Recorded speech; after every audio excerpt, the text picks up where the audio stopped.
So you're a producer, you make a beat, it gets to a major artist, that artist's album goes platinum, 1 million record sales. You're about to get rich off those royalties, huh?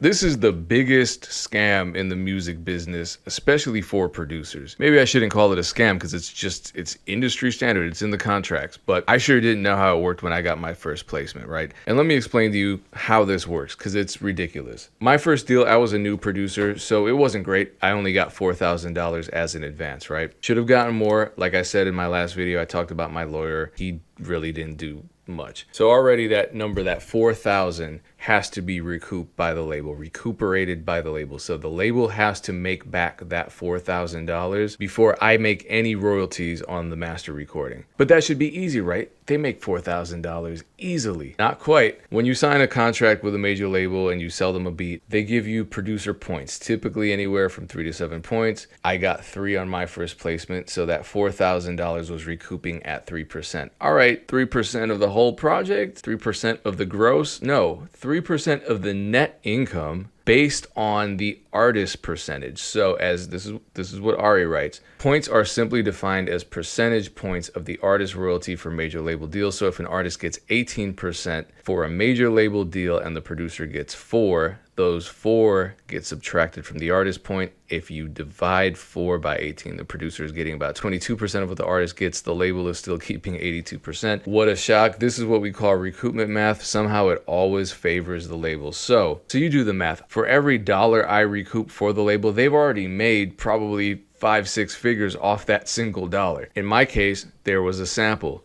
The sample clearance fee was $10,000. So now we're at a total of $14,000 that I have to recoup at that rate. But there's more, because the label will recoup a bunch of other costs that they'll never even tell you about, because they don't give you an itemized document where they show you every single cost that they've charged against your account. That could be recording the song, so you're responsible for some or all of that. That could account for the food that they purchased during the recording session. Who knows what they're recouping? So that could be another 5,000, could be another 10,000. In this video that I'm about to share with you, it was 10,000 for recording costs, and the artist recorded at home. Let's round this up to 6 just to make it clean. 4,000 plus 6,000 plus 10,000 is 20,000. So you're starting 20,000 in the red and all you got paid was 4,000. Something's not right. This is too much. This is why I cringe when producers give the stupid ass advice to other producers and say, don't take a big advance, take a small advance so you get more on the back end. That doesn't make any sense. A lot of people call this a high interest loan. They say when you get an advance from a label, it's a high interest loan. This is not how a loan works either. This is wild. One, you don't owe any money if you never recoup. And with a loan, they'll garnish your wages and they'll really mess your life up. But there's a problem with label recoupment math. And there are even more problems, and I wanted to bring these up to Dame and Erinn. They shared some interesting insight, and this is a case where apparently a rapper actually scammed the label and therefore kind of screwed the producer over in terms of recoupment. Let me know what you think about this. I have a big problem with the way all of this stuff works, especially in 2025. I appreciate you watching the video because I think it's an interesting topic. Let me know what you think about the problem I have in the comments. I had a client who literally recouped his advance. They're gonna hit us with $10,000 recording costs. $10,000 record? The artist records at home. like now we getting fucked over because the artist finessing the label. Like, man, we gotta pay for this shit. This thing over here on fucking, he already has Apollo. He got his computer. He got his mic. $10,000. Where? I just want to clarify. He's the producer manager? Yeah, he's the producer manager. So his producer got the advance and the labels were telling him that he hasn't recouped his account yet because there are still recording costs and other expenses left over that he has to partially pay for. So the artist basically told the label that the recording cost was $10,000 so that they can get that paid in full. So they can get that $10,000, but then the royalties need to recoup against that. Here's what I've learned in the music industry. I think there should be some cost associated. Is it 10,000? I don't know. I don't know what the number is. It's probably inflated. You know, what I've learned is most people will take advantage, like if they can. Most people will if they have leverage in something. So to me, it was never like yeah, labels used to do it because labels have all the leverage, but now artists have some leverage, and I see more artists fucking over everybody else than labels these days. Um, so I would have to know that more information for that specific instance. Um, but I just know short-sighted people that have a little bit of leverage will try to take as much of the pie as possible. Um, I'm not mad at it. 10K for one song isn't crazy to me.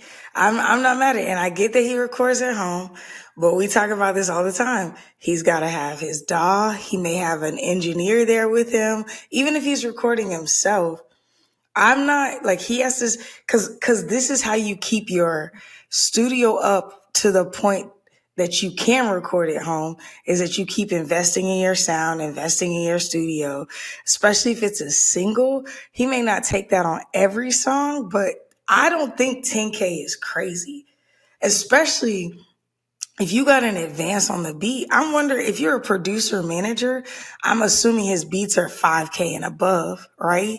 Because how do you even justify a manager at that point, right?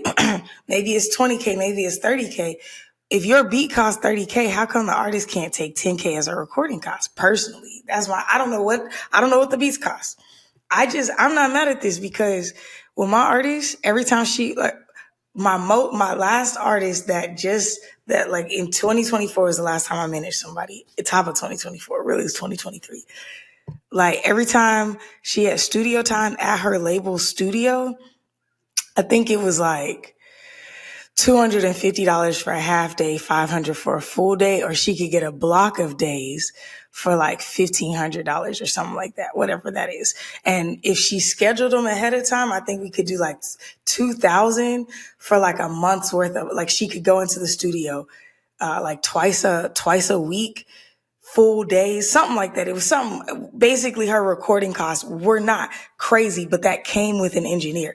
If she didn't have an engineer, it was like half that rate. So like, obviously as a studio, as a service that they offer to their artists, it was a very nice studio, very nice, multiple rooms, not a big cost. But when she would record at home, she wasn't getting as much done because she had to focus a lot more. She would have to bring in an engineer sometimes. So then she just elected, like, I don't care. I'm just going to eat this and go to the studio, right? I think to tell an artist just because you're recording at home, it shouldn't cost me anything is disrespectful, in my opinion, because it's like, just like a producer wants to get paid for their beat that they made at home or at the studio, there's got to be some love there. If you're a major label artist, again, respectfully, I don't think 10K for a track is crazy. And I think it's cool because it's like, the artist may have gotten an advance on their album or whatever, but they're not seeing no more money until everything is recouped on their own too. So that may just be a way that they're insured. Like that's a way that they can get some bread without their manager, without their lawyer or whatever. This could be just like operational costs. Cause imagine getting an additional 10K for recording on top of your advance. And then your manager has to take a percentage and your lawyer got to take a percentage. Da, da, da, da, da, da, da, da. Everybody's eating off of it. I do think artists screw people over and I do think you should treat people right. And so I don't know the full context of this, so I can't justify everything, but if it's an operational cost and this is going to help you maintain your studio, maintain your emotional and mental health, where you're not working for 2, 3, 4 more years before you get a recouped amount of money from your project, I'm not mad at it. I'm going to be honest. You're right. We don't know the context, and I'm kind of looking at it from a different perspective. So what I've noticed is that very few producers ever recoup their advances, their label advances, because the label's paying out on the sound recording copyright side. The second the song starts getting streams and radio play or whatever, theoretically, performance royalties, mechanical royalties, those on the other side of the on the other copyright side, on the underlying composition copyright, those start getting paid semi instantly, right? Like you start amassing that money. But on the label side, it's not this automatic thing. It's the labels dealing with their internal financial staff and they're calculating the recoupment, and their label recoupment math has always favored the label. So you see producers constantly, especially if you're not producing hit singles, they get the advance and nothing else. They never recoup. I never, my first major placement never recouped. Why is that? This was back before most artists recorded in their houses. So the label recouped recording costs, probably a portion of the marketing costs associated with the album, all of these costs back into the label's pocket. The fact that I don't know what those costs were, that's also a problem because the label generally doesn't tell us what they're recouping against their account, what expenses they have. And it could be stuff like food, and it could be like $1,000 for food. I know goddamn well you didn't spend $1,000 on food. Definitely for food. Just crazy stuff like that. And it's like, damn, so it's damn near a scam at this point. Advances shouldn't even be called advances for producers nowadays, because a producer gets paid in advance and they think, okay, it's an advance on future royalties, and then you never get another cent. And that's like industry standard for a lot of people. I would love to talk more about this topic with the manager, because I want to know exactly, number one, what label it was and how they actually were given a breakdown of the because for me, in order for me to know what the labels are actually charging against my account, I'd have to ask a million people, and then they still probably won't give me that information. So then I have to hire a lawyer, like a forensic accountant or something like that, and that costs a lot of money on my part. We talked about Big Sean doing this, where as an artist he didn't even know what was going on with his royalties, and he hired a forensic accountant, I think it was, and they uncovered millions of dollars that he was owed. I forget the exact number, but we covered this before. It was a news story that was out. Okay, that justifies it. But if I'm going to spend $1,000 to $2,000 to $5,000, however much it costs to hire this person to audit all my accounts, and I'm only getting like 8,000 back, was that really worth it? I don't know. So it's a mess. But my thing is, why, and this is, I think, the bigger question, why in 2025, when me as a producer, I'm making the beats at home, and you said this, both of you said this, producers making the beats at home too. Artists is recording at home, producers are making the beats at home. So who's actually creating the master? Who's using their resources to create and deliver a master recording? Not the label. Traditionally, in a lot of cases, it was the label. The label had all these resources. They had their own studio spaces. They had engineers on staff. They had producers on staff. They had things that the artist didn't have. And so as a result, they would facilitate the recording and the creation and delivery of a master. Nowadays, we're doing it to the point where I think, at least in hip hop and R&B and EDM, once the label signs our project, it's already been released by us without any label. So all they're doing is saying, okay, we're going to give you an advance for this. But the similarity is that the one thing that hasn't changed is the label still takes ownership in perpetuity in the vast majority of all cases of the sound recording copyright.